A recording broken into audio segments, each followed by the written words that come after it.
Well, guys, I'm afraid that it's not too late before RBI actually decides to change their decision because the companies have already started moving out of India and moving to the countries which are cryptocurrency friendly regulation. Yes, I'm talking about the RBI regulations on Bitcoin and cryptocurrencies, which has said that they would not be supporting Bitcoin transaction, and in that way, a lot of companies from India are actually already moving out of India and getting settled in Switzerland, Estonia, and other countries which are more cryptocurrency and Bitcoin friendly. So obviously, there's a clear message for the regulators out here that you do something about it, or else we are going to leave the country.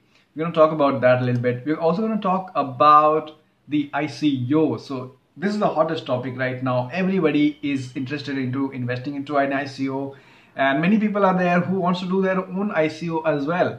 So in case you are interested and you want to do your own ICO, you can do that in less than half an hour. In less than half an hour, you can do an ICO.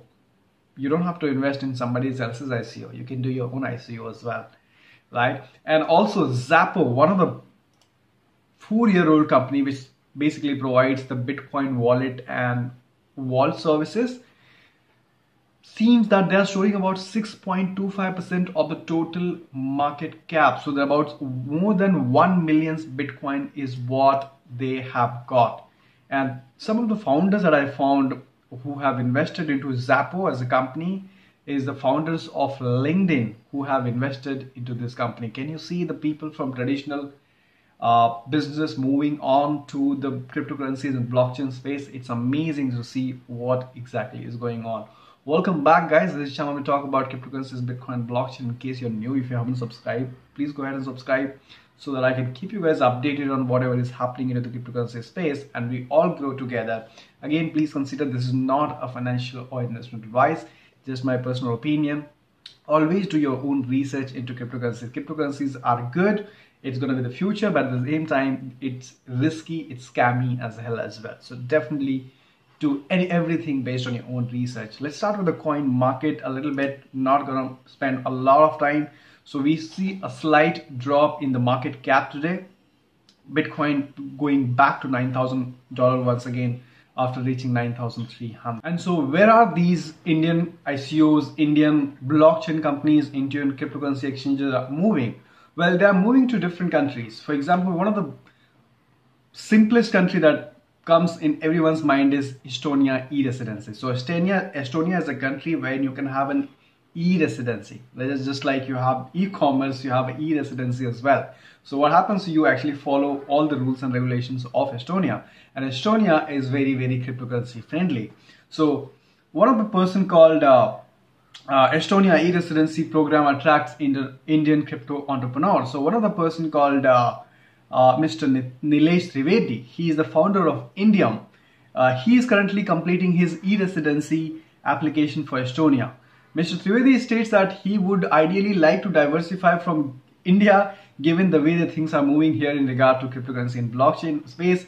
It is too uncertain. So the things related to cryptocurrency and blockchain space in India are too certain. So he doesn't want to take chance. So he would like to diversify. So probably he will have a residency of e-residency so that he can set up his companies there as well. And in fact, there are many other companies which are setting this up. So, and one of the reason also is that it doesn't take a lot of money in case you want to set up a company in Estonia.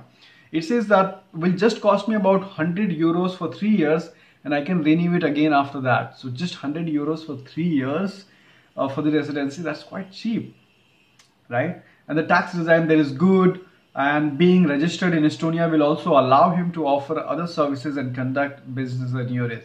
Well, the only thing that I understand from this news here is that I think down the line, you know, in the future, these countries are actually going to have a fight among themselves to actually accept or to embrace this company, because there's going to be a tough competition among the countries, right? So right now, if people say that, okay, I'll move to Estonia because Estonia has cheaper cost rate and is cryptocurrency friendly, there'll be some other country, right? So people will just start moving on. So in that way, it will be difficult for the countries to actually keep those companies. And in order to keep those companies, they have to come up with the regulations which are really, really friendly. Blockchain has changed so many things, guys. So here it says, John stated, we are having talented people and companies from the blockchain space move out of India. So this is not happening for the first time. You would agree that there have been many incidents in the past as well where the people ham company has moved out of India because of unfriendly regulations. So this is interesting for sure. So this is another one, how to launch an ICO. We'll talk about that, but before that, let's talk about the Xapo. So what is Xapo? Xapo is basically a wallet, and it's also they provide like they basically keep the funds of the institutional investors. Like, so basically they provide wallet and wall services, right? So Xapo has been described by the Wall Street Journal as the Fort Knox of Bitcoin storage. So where institutional investors, the big investors, can store their Bitcoin.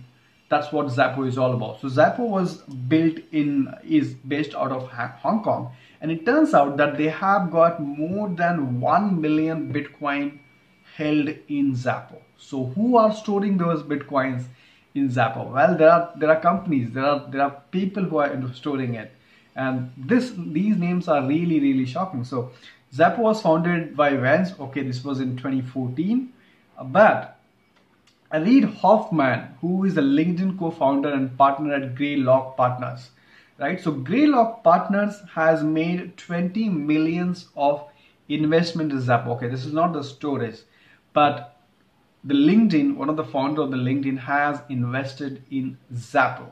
That was about 20 millions of investment. So as you can see, the total amount of Bitcoin that they're holding is more than 1 million.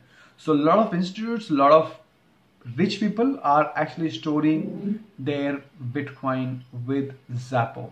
Well, of course, I was actually worried that how are they actually trusting the third party, because Bitcoin, you've got to be your own bank. You have to have the private key. But what it turns out is that they are highly, highly secure.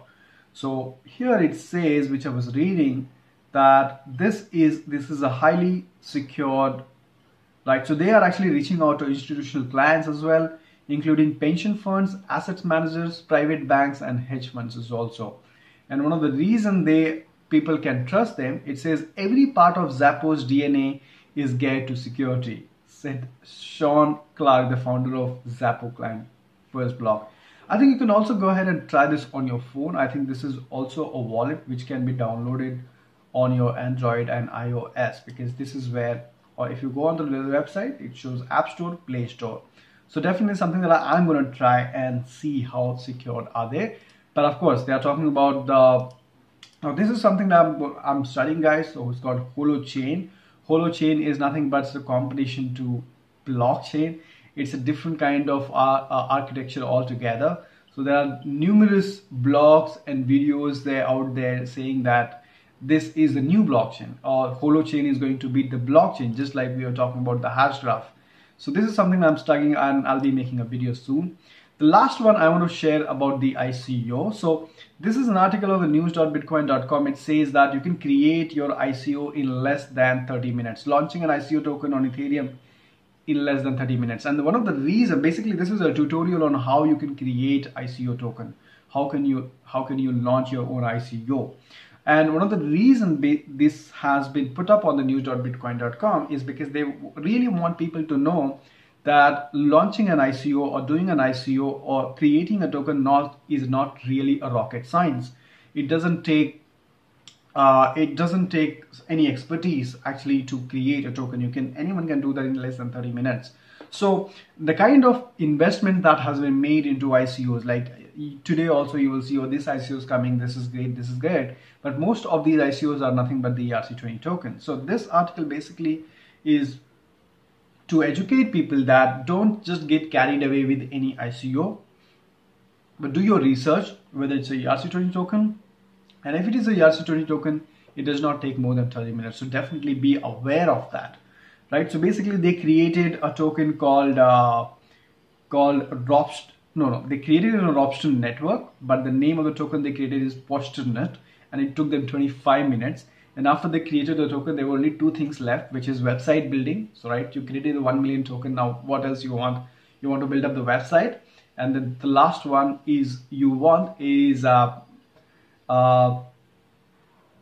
you want last one, right? So you want the website, you want the tokens, and that's it. And the white paper, sorry, yeah. The last one, you want the white paper, right? So three things, basic three requirements. You created a token less than 30 minutes on Ethereum network, and then you built up a website, and then you copy paste or something like that, white paper. And this is how the scammers are actually playing the game. So definitely be careful of that. Know that it does not take more than half an hour to create a token. And there are many people who are doing an ICO just by creating the token, so which is very, very risky. So definitely be aware of that. Thank you so much for watching. Leave your opinion. What do you think about RBI's ban? Do you think that they will change their decision, seeing what is going on, seeing that the companies are actually moving out of India? And thank you so much for watching, and I'll see you in the next video. Please stay.